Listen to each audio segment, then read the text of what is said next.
नमस्कार दोस्तों। भगवत गीता और भगवत गीता के ज्ञान पर असंख्य लोगों ने काम किया है। जाने कितनी ही गीता आपने सुनी भी होगी, परंतु मैं शैलेंद्र भारती अब आपके सामने प्रस्तुत कर रहा हूं भगवत गीता की एक और व्याख्या। क्या विशेष है इस गीता में? गीता में अगर कुछ विशेष हैं तो वो हैं श्री कृष्ण। बाकी हम सब निमित्त हैं, साधन है। लेकिन यह मेरा खास प्रयास है कि हमारे आज के जमाने में यह ग्रंथ हमें रास्ता दिखाए, आसानी से गीता को हम सब समझ पाएं और अपने रोजमर्रा के जीवन में इसका उपयोग कर पाएं। वैसे गीता के बारे में बहुत कुछ कहा गया है, सुना गया है। शायद ही कोई ऐसा धर्म ग्रंथ होगा जिस पर इतना लिखा गया हो। ऐसा क्या खास है गीता में कि समय समय पर यह और भी आवश्यक और मार्गदर्शक भी होती जा रही है? एकदम साधारण भाषा में अगर कहें तो भगवत गीता एक उत्तर है। गीता एक उत्तर है दुनिया के हर प्रश्न का। जीवन से जुड़ा ऐसा कोई प्रश्न नहीं जिसका के उत्तर श्री कृष्ण भगवत गीता में नहीं देते। हमारे मन मस्तिष्क में कोई भी शंका, परेशानी, चिंता, किसी भी तरह का आवेग, किसी भी तरह की दुविधा हो, दुनिया के हर धर्म संकट, हर डायलेमा का उत्तर है गीता। भगवत गीता में 18 अध्याय हैं और हर अध्याय में वेदों और उपनिषदों का सार है। अरे भाई, इसे आप वेद या उपनिषद समझ करके डरिएगा मत। यह मत सोचिए कि यह हमारी और आपकी समझ से दूर है। इसके हर अध्याय, हर श्लोक में आप अपने आप को अर्जुन समझिए, क्योंकि अर्जुन की हर शंका, उसका हर डर, हर समस्या वैसे देखा जाए तो हमारी ही परेशानी है। और हर परेशानी का हल बता रहे हैं श्री कृष्ण। कृष्ण को सिर्फ अर्जुन का सारथी मत मानिएगा, उन्हें अपने जीवन का सारथी भी मानिएगा। उनके कहे अनुसार अगर हम और आप चलेंगे तो मैं दावे के साथ कहता हूं कि हम सारी परेशानियों को आसानी से पार कर जाएंगे।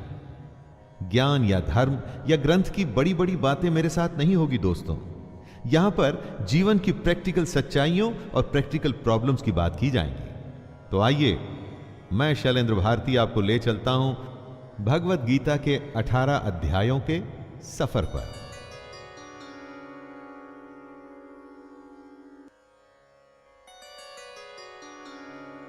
अध्याय 1, अर्जुन विषाद योग। पहला अध्याय है अर्जुन विषाद योग। यहां शुरुआत होती है धृतराष्ट्र के सवालों से। वो जानना चाहते हैं कि युद्ध में क्या हो रहा है, उनका पुत्र दुर्योधन और उनकी सेना क्या कर रही है, और साथ ही में पांडु पुत्रों की सेना क्या कर रही है। उसके बाद दोनों सेनाओं के शूर वीरों का वर्णन, और उसके बाद आता है अर्जुन का विषाद, मतलब कि उनका दुख, उनकी समस्या, उनका धर्म संकट। आइए सुनते हैं अर्जुन विषाद योग। धृतराष्ट्र उवाच धर्म क्षेत्रे कुरुक्षेत्रे समवेतायुयोत्सवः मामकाः पांडवाश्चैव किम कुर्वत संजय। धृतराष्ट्र संजय से पूछते हैं, धर्म भूमि कुरुक्षेत्र में युद्ध करने के लिए एकत्र हुए मेरे और पांडु के पुत्र क्या कर रहे हैं? धृतराष्ट्र जानना चाहते हैं कि युद्ध स्थल पर आखिर हो क्या रहा है। धृतराष्ट्र अंधे थे, देख नहीं सकते थे, लेकिन आंखों से अंधे थे, मन और मस्तिष्क से नहीं। उन्हें पता था कि वो धर्म के साथ नहीं, क्योंकि धर्म तो वहां होता है जहां श्री कृष्ण थे। अपने पुत्र मोह में उन्होंने शांति की जगह युद्ध को चुना था, लेकिन वो जानते थे कि इस युद्ध को जीतना आसान नहीं होगा। अपने जीवन में जब हम कुछ गलत करते हैं तो हम भी समझ रहे होते हैं दोस्तों कि हमारे किए का नतीजा शायद अच्छा ना हो। और ऐसा ही धृतराष्ट्र के साथ भी हुआ। वो भी इसी डर और इसी आशंका में दिखते हैं। संजय उवाच दृष्ट्वा तु पांडवानीकं व्यूढ़ं दुर्योधनस्तदा आचार्यमुपसंगम्य राजा वचनमब्रवीत्। संजय आंखों देखा हाल बताते हुए उत्तर देते हैं, हे राजन, दुर्योधन पांडवों की सेना के व्यूह को देख रहे हैं और यह बात गुरु द्रोणाचार्य को जाकर के कहते हैं। संजय को दिव्य दृष्टि प्राप्त हुई थी। वो युद्ध से दूर होते हुए भी युद्ध को देख सकते थे। वो जो देख रहे थे वही बता रहे थे। इसमें वो अपनी तरफ से कुछ भी नहीं कह रहे थे, सिर्फ आंखों देखा हाल बता रहे थे युद्ध का। यानी जैसे हम लोग रनिंग कमेंट्री सुनते हैं, बस इसी तरह समझ लीजिए। ये उन्हीं की दिव्य दृष्टि यानी डिवाइन विजन का कमाल था कि हमें गीता सुनने को मिली। पश्यैतां पांडुपुत्राणाम आचार्य महतिं चमूं व्यूढ़ां द्रुपदपुत्रेण तव शिष्येण धीमता। हे आचार्य, द्रुपद पुत्र धृष्टद्युम्न आपका ही बुद्धिमान शिष्य है। पांडु पुत्रों की ये बड़ी भारी सेना की व्यूहाकार रचना धृष्टद्युम्न ने ही की है। व्यूहाकार रचना का मतलब हुआ कि किस विशेष तरीके से सेना के योद्धा खड़े हैं। एक ऐसा व्यूह जिससे उस सेना के बीच घुसना असंभव हो, और अगर कोई उसमें घुसने में सफल भी हो जाता है तो कभी बाहर ना आ सके।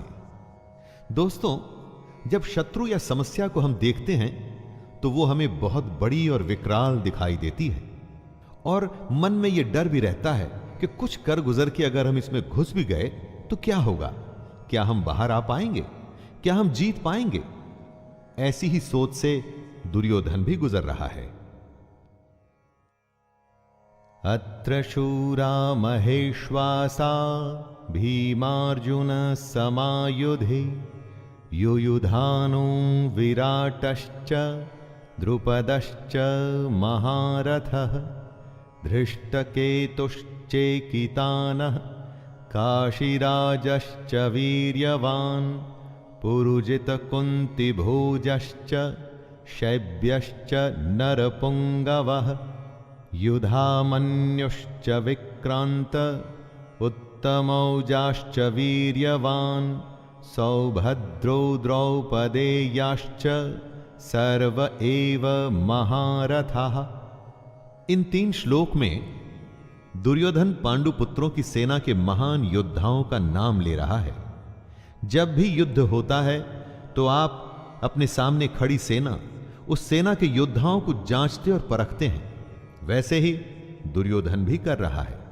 दुर्योधन द्रोणाचार्य से कहता है, बड़े बड़े धनुषों वाले तथा युद्ध में भीम और अर्जुन के समान शूरवीर सात्यकी और विराट तथा महारथी राजा द्रुपद, धृष्टकेतु और चेकितान तथा बलवान काशीराज, पुरुजित, कुंतीभोज और मनुष्यों में श्रेष्ठ शैब्य, पराक्रमी युधामन्यु तथा बलवान उत्तमौजा, सुभद्रा पुत्र अभिमन्यु एवं द्रौपदी के 5 पुत्र, ये सभी महारथी हैं।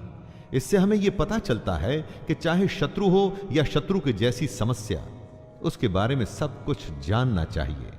दोस्तों, समस्या के हर पहलू से हमें वाकिफ होना चाहिए। समस्या के हर पार्ट, उसके अंग के बारे में मालूम होना चाहिए, जैसा कि दुर्योधन भी कर रहे हैं।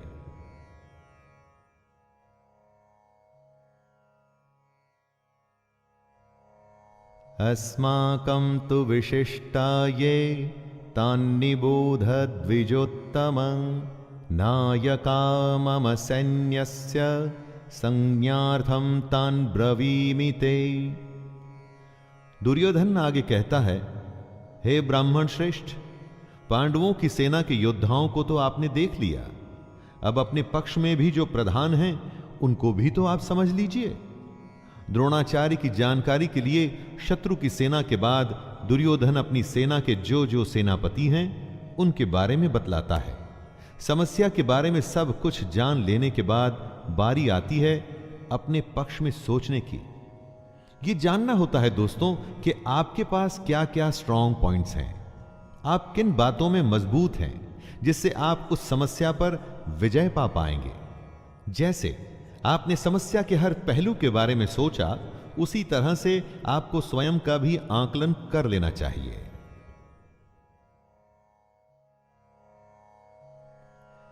भवान् भीष्मश्च कर्णश्च कृपश्च समितिञ्जयः अश्वत्थामा विकर्णश्च सौमदत्तिस्तथैव च। सबसे पहले आप द्रोणाचार्य और पितामह भीष्म तथा कर्ण और संग्राम विजयी कृपाचार्य तथा वैसे ही अश्वत्थामा, विकर्ण और सोमदत्त का पुत्र भूरिश्रवा के बारे में जानिए। दोस्तों, जिस तरह से हम आज के जमाने में रिस्क असेसमेंट करते हैं ना, वैसे ही दुर्योधन भी अपने शत्रु की सेना को देखते हुए दोनों सेनाओं के योद्धा की बातें करते हुए आगे होने वाले युद्ध के लिए तैयार हो रहे हैं। चुनौती को हर तरह से समझकर ही उस पर विजय प्राप्त की जा सकती है। चुनौती को इतने अच्छे से जान लेना चाहिए कि जब हम उससे लड़ने जाएं तो कुछ नया न लगे, कोई सरप्राइज ना आए। युद्ध हो या चुनौती, सरप्राइज आपको हरा सकता है। अन्ये च बहवः शूरा मदर्थे त्यक्तजीविताः नानाशस्त्र प्रहरणाः सर्वे युद्ध विशारदाः। दुर्योधन गर्व के साथ कहता है कि मेरे लिए जीवन की आशा त्याग देने वालों की कमी नहीं। इतना ही नहीं, ये शूरवीर अनेक प्रकार के शस्त्रास्त्रों से सुसज्जित हैं और सब के सब युद्ध में चतुर हैं। दुर्योधन के एक इशारे पर उसकी सेना के शूरवीर लड़ने मरने को तैयार हैं। उन्हीं को देख दुर्योधन खुश हो रहा है। दुर्योधन के साथ युद्ध में लड़ने के लिए शूरवीर थे जो उसके लिए मरने को तैयार हैं। आप जब अपने जीवन की चुनौती से लड़ते हैं तो आपके साथ कौन होता है? आपके साथ होता है आपका हुनर, आपकी हिम्मत, आपकी मेहनत, आपके संगी और आपके अपने रिश्तेदार। जैसे शूरवीर दुर्योधन के लिए कुछ भी करने को तैयार हैं, वैसे ही ये आपके साथी भी आपके लिए कुछ भी कर सकते हैं। अपर्याप्तं तदस्माकं बलं भीष्माभिरक्षितं पर्याप्तं त्विदमेतेषां बलं भीमाभिरक्षितं। दुर्योधन आगे कहता है कि भीष्म पितामह द्वारा रक्षित उनकी सेना सब प्रकार से अजेय है और वहीं शत्रु की सेना भीम द्वारा रक्षित है। दुर्योधन कहना चाहते हैं कि भीम की सेना को वो आसानी से जीत सकते हैं। दुर्योधन यहां घमंड दिखा रहा है, जो आपको बिल्कुल भी नहीं करना है दोस्तों, कभी नहीं। क्योंकि अगर दुर्योधन जानता कि वो दूसरी सेना को हरा देगा तो फिर युद्ध ही क्यों करता? युद्ध को जीतने के लिए दूसरे को हराना पड़ता है। अगर चुनौती या समस्या को देखकर हमें लगता है कि हम जीत जाएंगे तो विश्वास या आत्मविश्वास तो हो सकता है, लेकिन घमंड नहीं। क्योंकि अगर घमंड हुआ तो वो आपके हारने की शुरुआत है। अयनेषु च सर्वेषु यथा भागमवस्थिताः भीष्ममेवाभिरक्षन्तु भवन्तः सर्व एव हि। दोनों सेनाओं के इस तरह के वर्णन से दुर्योधन अपनी इस बात पर पहुंचना चाहता था, और वो ये कि हर किसी को अपने अपने मोर्चों पर अपनी अपनी जगह स्थित रहते हुए निसंदेह भीष्म पितामह की रक्षा करनी है। कहने का मतलब, आप होने वाले युद्ध में सबसे अधिक उसकी रक्षा करते हैं जो आपके लिए युद्ध के लिए सबसे अधिक आवश्यक हो। जैसे कि दुर्योधन और उसकी सेना के लिए भीष्म पितामह हैं। भीष्म पितामह के हारने का मतलब था कि युद्ध हार जाना, और उनके बचे रहने का मतलब कि आप युद्ध हार नहीं सकते। अपनी सबसे बहुमूल्य चीज को तब तक बचा के रखना चाहिए जब तक कि आप युद्ध पर विजय प्राप्त न कर लें।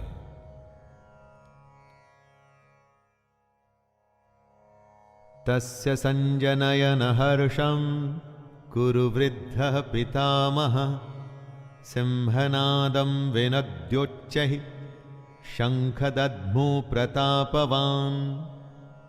शंख उद्घोषणा होती है होने वाले युद्ध की। कौरवों में सबसे वृद्ध, सबसे बड़े प्रतापी पितामह भीष्म ने उच्च स्वर में सिंह की दहाड़ के समान गरज कर ऐसा शंख बजाया कि दुर्योधन के हृदय में हर्ष उत्पन्न हो गया। युद्ध जीतने के लिए अपने पक्ष में माहौल बनाना पड़ता है, खुद को दिलासा भी देना पड़ता है कि हम युद्ध जीतने में सक्षम हैं। ऐसा ही पितामह भीष्म ने किया और ऐसा ही हमें भी करना चाहिए।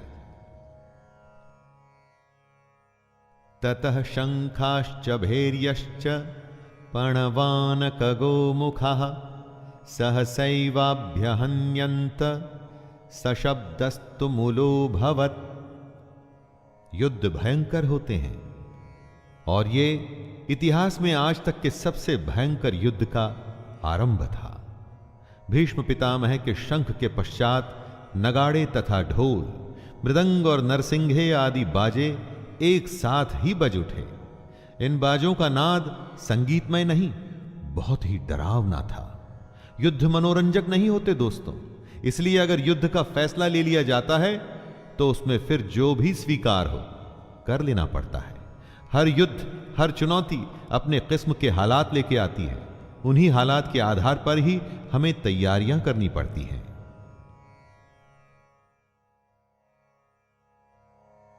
ततः श्वेतैर्हयैर्युक्ते महति स्यन्दने स्थितौ माधवः पाण्डवश्चैव दिव्यौ शंखौ प्रदद्मतुः। अब बारी थी पांडु पुत्रों की सेना के शंखनाद की। सफेद घोड़ों से युक्त उत्तम रथ में बैठे हुए श्री कृष्ण और अर्जुन ने भी अपने अपने अलौकिक शंख बजाए। युद्ध में जब तैयारी होती है ना, तो दोनों तरफ से होती है। हर पक्ष अपनी विजय की आशा में खुद को, अपनी सेना को भरोसा देता है। आज के समय में हम खुद के लिए अगर शंख बजाने की उपमा के बारे में सोचे तो यह हो सकता है कि हम कुछ भी ऐसा कर सकते हैं जो हमें मोटिवेट या प्रोत्साहित करे।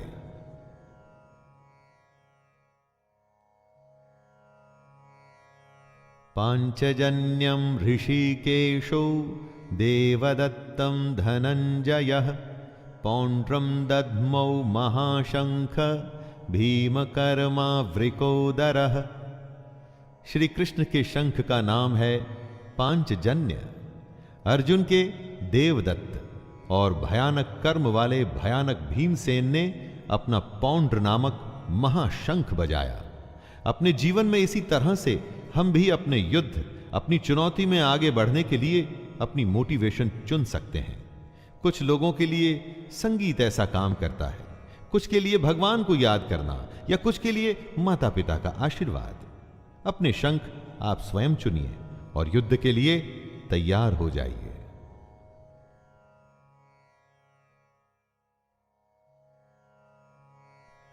अनंत विजयम राजा कुंती पुत्रो युधिष्ठिरः नकुलः सहदेवश्च सुघोषमणिपुष्पका।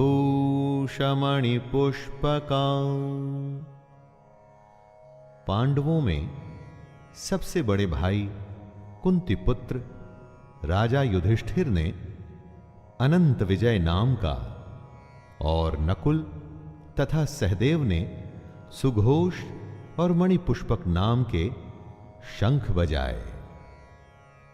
दोस्तों, मोटिवेशन तो सबको चाहिए। आपने देखा सभी लोग अपने अपने तरीके से युद्ध जीतने के लिए अपना अपना प्रयास कर रहे थे।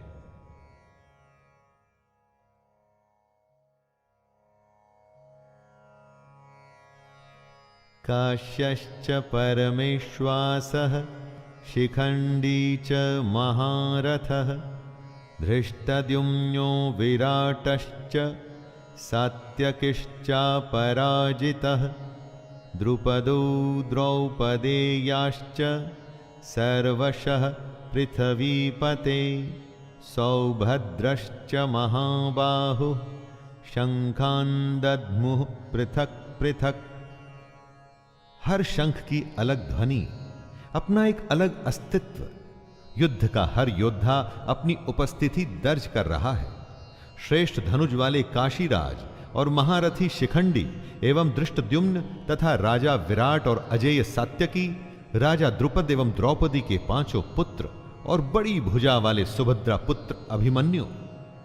संजय धृतराष्ट्र को बताते हैं कि हे राजन, सब ने अपनी ओर से अलग अलग शंख बजाए। दोस्तों, महाभारत का युद्ध ऐसा था जिसमें हर बड़े से बड़े योद्धा भाग ले रहा था। ऐसे विरले मौके को कोई कैसे छोड़ सकता था? हमारे लिए ध्यान देने की बात यह है कि सच्चा योद्धा तो वही है जो युद्ध के लिए तत्पर रहे। युद्ध को आप जीवन माने, चुनौती माने, जो भी माने, लेकिन उसके लिए हमेशा तैयार रहें। इसलिए हर योद्धा शंख बजा बजा के सबको अपने होने का आभास करवा रहा है। सघोषो धार्तराष्ट्राणां हृदयानि व्यदारयत् नभश्च पृथिवीं चैव तुमुलो व्यनुनादयन्। युद्ध से पहले जैसे आप शत्रु को अपनी शक्ति दिखा के डराने का प्रयास करते हैं, वैसे ही यहां भी हो रहा है। संजय कहते हैं कि इस भयानक शब्द ने आकाश और पृथ्वी को भी गूंजाते हुए धार्त राष्ट्रों के अर्थात आपके पक्ष वालों के हृदय विदीर्ण कर दिए। जब आप हुंकार भरते हैं, वॉर क्राई देते हैं, तो बड़े से बड़े शत्रु को भी डर लगता है। यह हुंकार ऐसी होनी चाहिए कि शत्रु सोचे कि वो किससे युद्ध करने जा रहा है। आप चाहे इंटरव्यू के लिए जाएं, किसी से मिलने जाएं, आपका हुनर, आपकी प्रतिभा ऐसी होनी चाहिए कि सामने वाला आपके कौशल से प्रभावित हो जाए। अर्जुन उवाच अथ व्यवस्थितान् दृष्ट्वा धार्तराष्ट्रान् कपिध्वजः प्रवृत्ते शस्त्रसम्पाते धनुरुद्यम्य पाण्डवः। ऋषिकेशं तदा वाक्यम् इदमाह महीपते सेनयोरुभयोर्मध्ये रथं स्थापयमेच्युत। अर्जुन अपने मोर्चा बांधकर डटे हुए धृतराष्ट्र संबंधियों को देखते हैं, फिर अपना धनुष उठाकर ऋषिकेश श्री कृष्ण से कहते हैं, हे अच्युत, मेरे रथ को दोनों सेनाओं के बीच में खड़ा कीजिए। अच्युत अर्थात अटल, जो अपने स्थान से हटता नहीं, जिसका नाश नहीं हो सकता। श्री कृष्ण का एक नाम अच्युत भी था और अर्जुन अपने सारथी से दोनों सेनाओं के बीच में जाने को कह रहे हैं। अर्जुन ने श्री कृष्ण को इसलिए चुना था कि वो जानता था कि जब साक्षात भगवान उसके साथ हैं तो मतलब धर्म उसके साथ है। जिसके साथ धर्म होता है वो कभी हार नहीं सकता।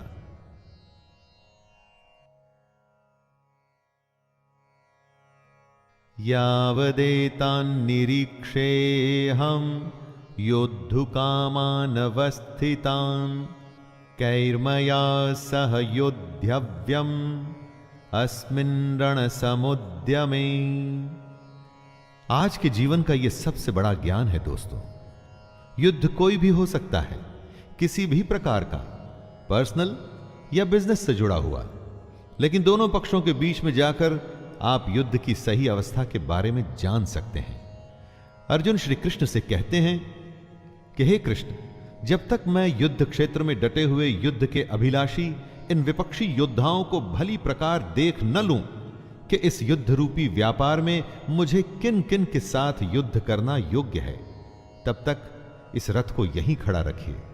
हमें भी दोस्तों, जी हां, हमें भी इसी तरह अपनी समस्या के बीच में खड़े हो उसे भली भांति देखना और परखना चाहिए और तभी निर्णय लेना चाहिए।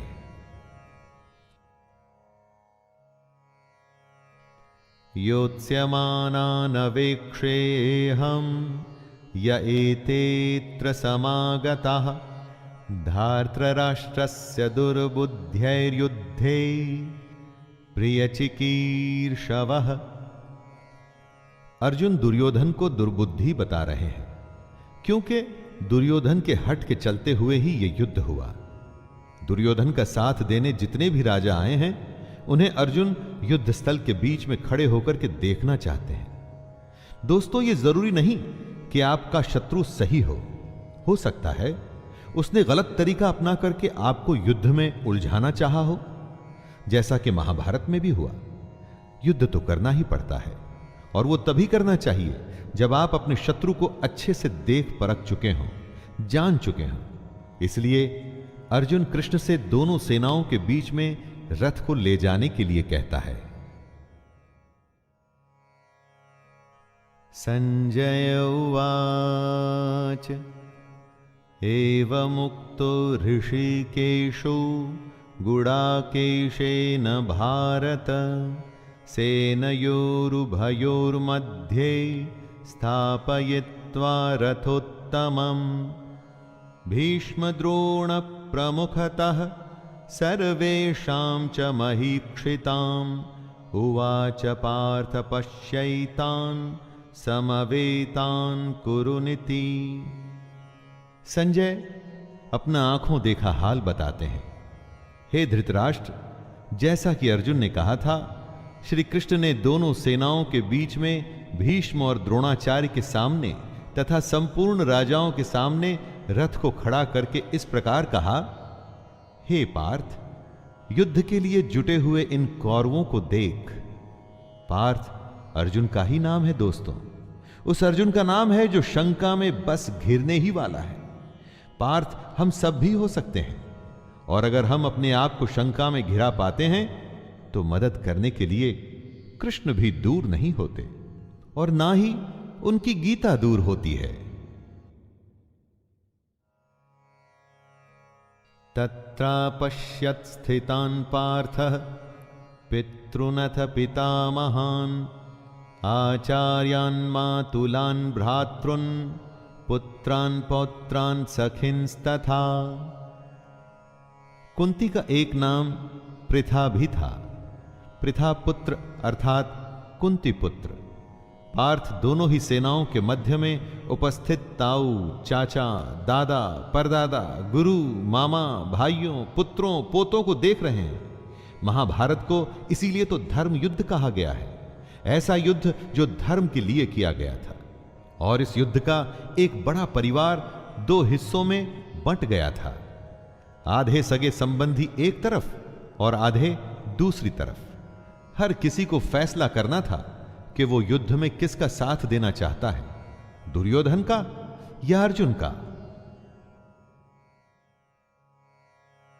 श्वशुरान् सुहृदश्चैव सेनयोरुभयोरपि तान् समीक्ष्य स कौन्तेयः सर्वान् बन्धूनवस्थितान्। इन सब सगे संबंधियों के साथ साथ अर्जुन अपने मित्रों को, ससुरों को, सुहृदयों को देख रहे हैं, विचार कर रहे हैं। पूरा जीवन पांडु पुत्रों और धृतराष्ट्र पुत्रों के साथ बिताया।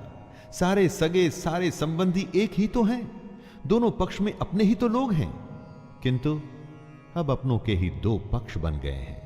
उसमें से एक पक्ष शत्रु का है। हर किसी से अर्जुन की लड़ाई नहीं थी, लेकिन अब युद्ध में वो उसके शत्रु थे और उसे उनके साथ लड़ना होगा। अर्जुन उवाच कृपया परयाविष्टो विषीदत्रिदमब्रवीत् दृष्टैवमं स्वजनं कृष्ण युयुत्सुं समुपस्थितिम्। अपने करीबी एकदम अपने अर्जुन के सामने खड़े थे, लेकिन शत्रु पक्ष में उन उपस्थित संपूर्ण बंधुओं को देखकर वे कुंती पुत्र अर्जुन अत्यंत करुणा से युक्त होकर शोक करते हुए श्री कृष्ण से कह रहे हैं। यहीं से शुरुआत होती है दोस्तों, आरंभ होता है अर्जुन के विषाद का, जिसके लिए संपूर्ण गीता की रचना हुई। कृष्ण को मार्गदर्शन के लिए एक ऐसी रचना करनी पड़ी जो हमेशा हमेशा के लिए हर किसी को सही राह पर चलने के लिए प्रेरित करती रही है और आगे भी प्रेरित करती रहेगी। सीदन्ति मम गात्राणि मुखम च परिशुष्यति वेपथुश्च शरीरे में रोमहर्षश्च जायते। युद्ध की बात करना आसान होता है, युद्ध करना कठिन। ऐसा ही अर्जुन के साथ हुआ, ऐसा ही दोस्तों हम सबके साथ होता है। ऐसी ही शंका का सॉल्यूशन भगवत गीता से श्री कृष्ण के द्वारा हमें मिलता है। दुखी अर्जुन कहते हैं, हे कृष्ण, युद्ध क्षेत्र में डटे हुए युद्ध के अभिलाषी इस स्वजन समुदाय अपनों को देखकर मेरे अंग शिथिल हुए जा रहे हैं, जैसे अंगों में शक्ति ना हो और मुख सूखा जा रहा है तथा मेरे शरीर में कंप व रोमांच हो रहा है। न जाने कितनी ही बार ऐसा हम सबके साथ होता है कि जब युद्ध के सम्मुख होते हैं तो जैसे शक्ति खत्म हो जाती है। परीक्षा की घड़ी के समय पर भी ऐसी ही घबराहट होती है ना।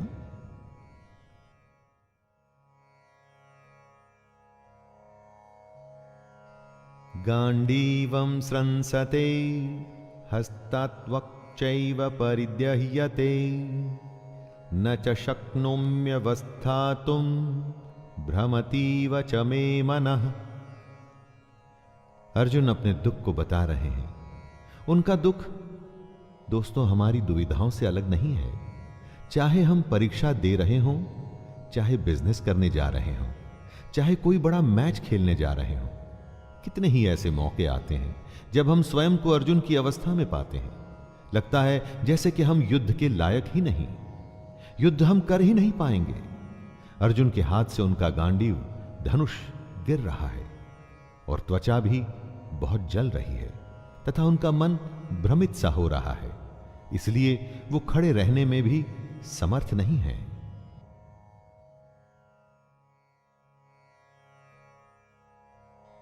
निमित्तानि च पश्यामि विपरीतानि केशव न च श्रेयोनुपश्यामि हत्वा स्वजनमाहवे।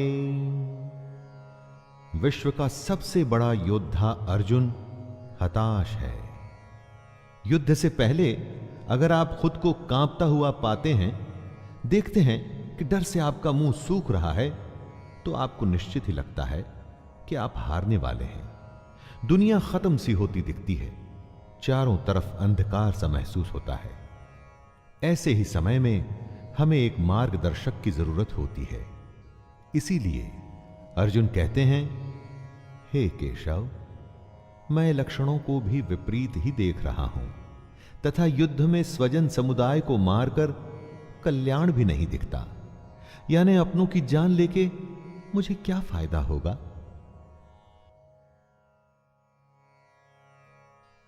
न कांक्षे विजयम कृष्ण न च राज्यम सुखानि च किम नो राज्येन गोविंद किम भोगैर्जीवितेन वा।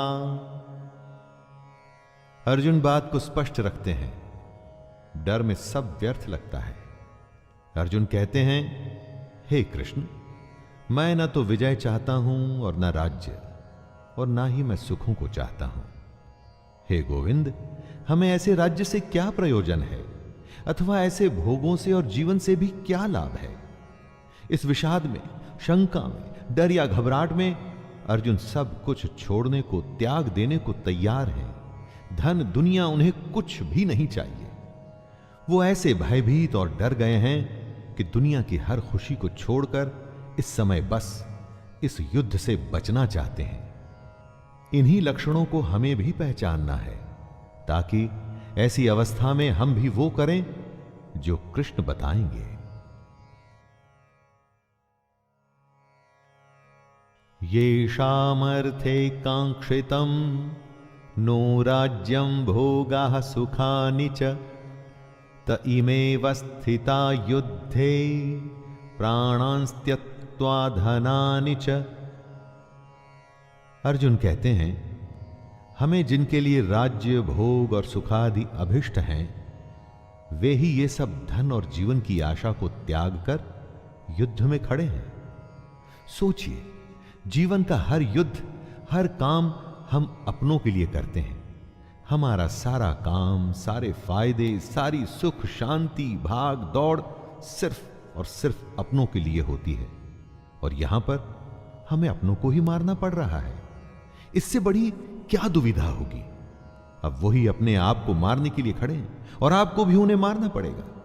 ऐसी दुनिया किस काम की? यही उलझन अर्जुन के मन में है।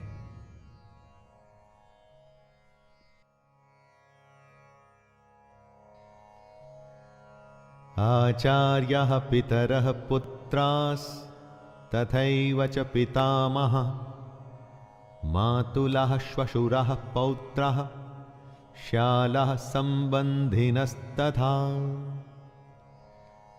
अर्जुन के सामने खड़े हैं उनके गुरुजन, ताऊ, चाचे, लड़के, दादे, मामे, ससुर, पौत्र, साले और भी कई सारे संबंधी लोग।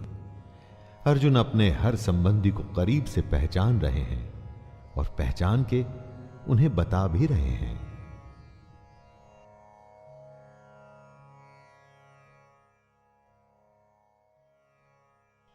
एतान्न हन्तुमिच्छामि ज्ञतोऽपि मधुसूदन अपि त्रैलोक्य राज्यस्य हेतुः किं नु महि कृते। अगर आप युद्ध करने का निर्णय लेते हैं तो क्या आप ये कह सकते हैं कि मैं इस शत्रु को मारूंगा और उसे नहीं? युद्ध में तो हर कोई एक सैनिक होता है, और अगर वो शत्रु पक्ष से है तो आपने उसको मारना ही है। यही दुविधा है अर्जुन की, जो वो बता रहे हैं।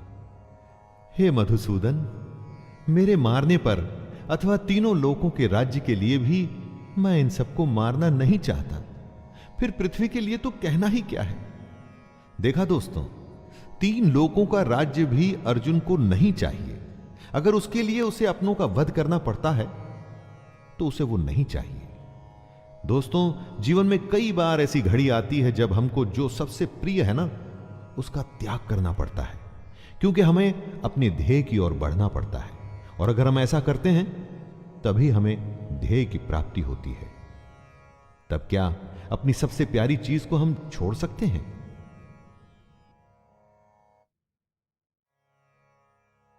निहत्य धार्तराष्ट्रान्नका प्रीतिः स्याज्जनार्दन पापमेवाश्रयेद्दस्मान् हत्वैतानान्ततायिनः।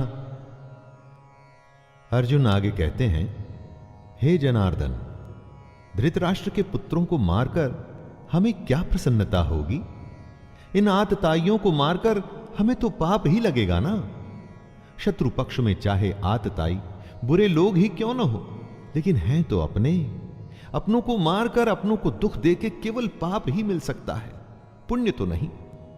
यह कुरुपुत्रों के लालच का ही परिणाम था कि भाई भाई आमने सामने थे। दोस्तों, लालच से कभी किसी का भला नहीं होता। महाभारत में भी नहीं होना था।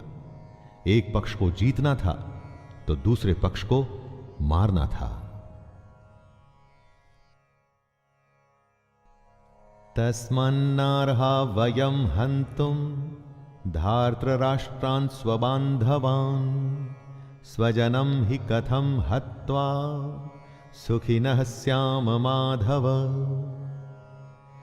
क्या अपने परिवार को मारकर आपको सुख मिल सकता है? इसीलिए महाभारत को धर्म युद्ध कहा जाता है। जब ऐसा धर्म संकट हो तो आप क्या करें? अर्जुन पूछते हैं, हे माधव, अपने ही बांधव धृतराष्ट्र के पुत्रों को मारने के लिए हम योग्य नहीं हैं, क्योंकि अपने ही कुटुंब को मारकर हम कैसे सुखी होंगे? दोस्तों, जब कभी आपके सामने ऐसी परिस्थिति आए जिसमें लालच की वजह से बंटवारा हो रहा हो या झगड़ा हो रहा हो, तो ठंडे दिमाग से अर्जुन की इस हालत के बारे में सोचिएगा और देखिएगा कि इतना करके, दुनिया का सबसे बड़ा युद्ध करके किसको क्या हासिल हुआ।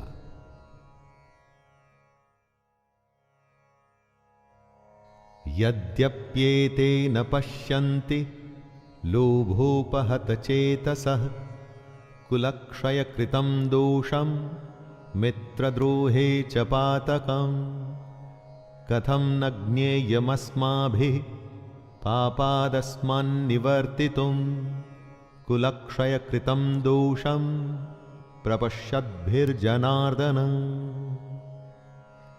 आपका शत्रु किसी भी प्रकार के पाप को करने को तैयार है, लेकिन आप समझते हैं कि जो गलत है, अनुचित है, वो नहीं करना चाहिए।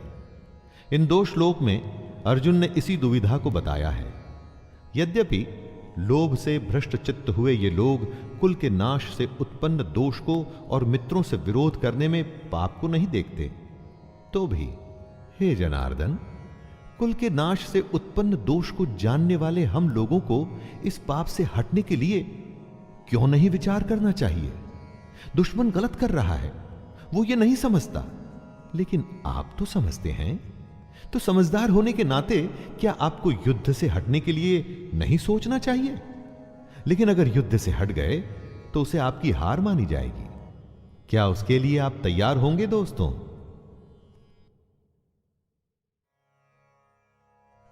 कुलक्षये प्रणश्यन्ति कुलधर्मः सनातनः धर्मे नष्टे कुलं कृतस्नम् धर्मोऽभिभवत्युत। जहां परिवार खत्म हो जाता है वहां कुछ नहीं बचता। कुल का नाश होने का मतलब सब कुछ खत्म हो जाना होता है। ऐसी ही स्थिति में अर्जुन फंसे हुए हैं। वो कहते हैं कुल के नाश से सनातन कुल धर्म नष्ट हो जाते हैं तथा धर्म का नाश हो जाने पर संपूर्ण कुल में पाप भी बहुत फैल जाता है। अर्जुन जो कहना चाहते हैं वो ये है कि अगर परिवार नष्ट होता है तो धर्म नष्ट होता है। धर्म के नष्ट होने से पूरे कुल, संपूर्ण परिवार में पाप बढ़ जाता है। परिवार ही है जो हमें अपनी जड़ों से, अपने गुणों से, अपने आदर्शों से जोड़ के रखता है। उसके खत्म होते ही समाज में चारों तरफ पाप बढ़ने लगता है। दोस्तों, आप चाहें तो अपने चारों तरफ भी देख सकते हैं। जहां परिवार का सम्मान नहीं, वहां किसी भी बात का सम्मान नहीं होता और समाज पतन की ओर ही जाता है। अधर्माभिभवात् कृष्ण प्रदुष्यन्ति कुलस्त्रियः स्त्रीषु दुष्टासु वाष्णेर्य जायते वर्णसंकरः। परिवार की भलाई उसकी स्त्रियों पर निर्भर करती है। अगर कोई घर बनता है तो वो परिवार की महिला की वजह से बनता है। जिस घर में महिला नहीं होती तो कहते हैं कि उस घर का कोई भविष्य ही नहीं। और अगर ये स्त्रियां दूषित या करप्ट हो जाएं तो उसका क्या असर होता है? अर्जुन कहते हैं, हे कृष्ण, पाप के अधिक बढ़ जाने से कुल की स्त्रियां अत्यंत दूषित हो जाती हैं और स्त्रियों के दूषित हो जाने पर वर्ण संकर उत्पन्न होता है। संकरो नरकायैव कुलघ्नानां कुलस्य च पतन्ति पितरो ह्येषां लुप्तपिंडोदक क्रियाः। वर्ण संकर का यहां पर मतलब है जहां वर्ण या समाज की मर्यादाओं को सम्मान न देते हुए गलत तरीके से, गलत वर्णों के मेल से जब संतान की उत्पत्ति होती है तो वो सब कुछ खत्म कर देती है। इसीलिए समाज के नियम बड़े सोच समझकर बनाए गए होते हैं दोस्तों, और इतने हजारों वर्षों की सोच और उस नियमों को बिना सोचे समझे नहीं तोड़ना चाहिए। अर्जुन इसी बात का वर्णन कर रहे हैं कि हे कृष्ण, वर्ण संकर कुल घातियों को और कुल को नरक में ले जाने के लिए ही तो होता है। लिप्त हुई पिंड और जल की क्रिया वाले अर्थात श्राद्ध और तर्पण से वंचित इनके पितर लोग भी अधोगति को प्राप्त होते हैं।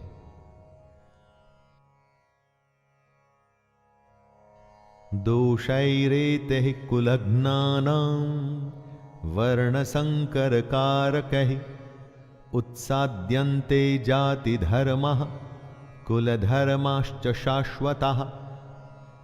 अर्जुन ने कहा, इन वर्ण संकर कारक दोषों से कुल घातियों के सनातन कुल धर्म और जाति धर्म नष्ट हो जाते हैं। जहां वर्ण संकर होता है ना, वहां धर्म का नाश निश्चित है।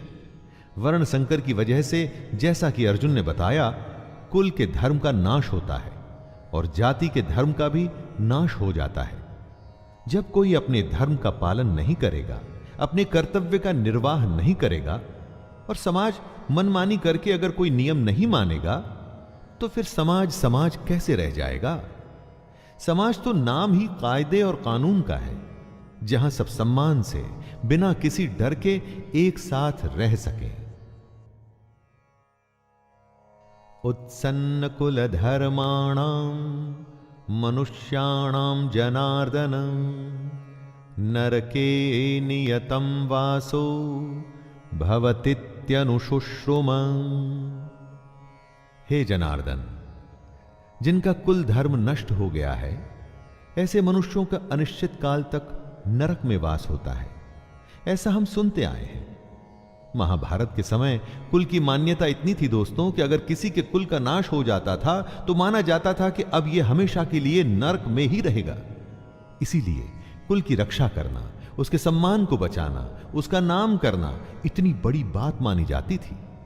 अर्जुन ही नहीं, ऐसा हम भी सुनते आए हैं कि जो धर्म का, कुल का सम्मान नहीं करते, वो सीधे नरक को जाते हैं। इसे आप ऐसा भी मान सकते हैं कि जहां धर्म नहीं होता, वो जगह अपने आप ही नरक बन जाती है। अपनी चारों तरफ देखिए ना, ऐसी कई जगहें आपको आज के युग में भी दिख जाएंगी।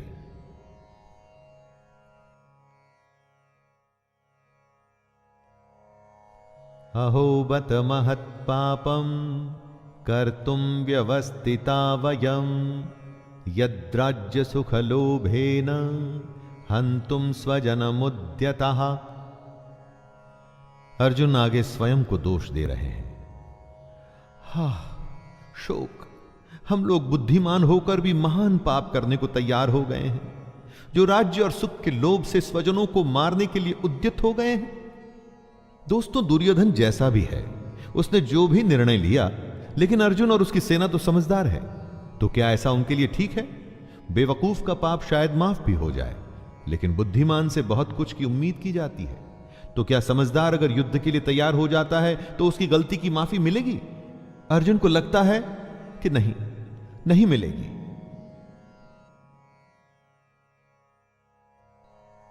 यदि माम प्रतिकारम शस्त्रम शस्त्रपाणयः धार्तराष्ट्रारणे हन्युस् तन्मे क्षेमतरम भवेत्। आंखें बंद कर किसी अपने के बारे में सोचिए जो आपको बहुत पसंद है, जो आपका अपना है, जिसकी गोद में आप खेले हो, जिसके साथ खेले हो, चाहे वो आपसे बड़ा हो या छोटा हो। क्या आप उसे मार पाएंगे? अरे उससे अच्छा तो आपको लगेगा कि उसके हाथों आप स्वयं मारे जाएं। यही बात अर्जुन कहते हैं। यदि मुझ शस्त्र रहित एवं सामना न करने वाले को शस्त्र हाथ में लिए हुए धृतराष्ट्र के पुत्र रण में मार डालें, तो वो मरना भी मेरे लिए अधिक कल्याणकारक होगा। संजय उवाच एवमुक्त्वार्जुनः संख्ये रथोपस्थ उपाविशत् विसृज्य सशरं चापं शोक संविघ्नमानसः। संजय, जो धृतराष्ट्र को इस महान युद्ध का वर्णन दे रहे हैं, वो बताते हैं, हे धृतराष्ट्र, रणभूमि में शोक से उद्विग्न मन वाले अर्जुन इस प्रकार कहकर बाण सहित धनुष को त्याग कर रथ के पिछले भाग में बैठ गए। दोस्तों, ये था पहला अध्याय भगवत गीता का, अर्जुन विषाद योग। जी हां, इसमें अर्जुन के दुख के होने की, उसके मन में शंका आने की, और यही बातें हमारे सामने साफ मुखर होकर आती हैं इस पूरे अध्याय में। अब इसके बाद के अध्याय में श्री कृष्ण अर्जुन के दुख का, शंका का, परेशानियों का, हर प्रश्नों का किस तरह भली भांति उत्तर देंगे, उसे जानेंगे और सुनेंगे। तो दोस्तों, ये था भगवत गीता का प्रथम अध्याय अर्जुन विषाद योग, जिसे आप तक पहुंचाया है शैलेंद्र भारती ने। बड़ी सुंदर, साधारण और स्पष्ट शब्दों में इसे प्रस्तुत करने का प्रयास किया गया है। इसके बाद मुलाकात होगी दूसरे अध्याय में तब तक के लिए आज्ञा दीजिए। धन्यवाद। जय श्री कृष्ण।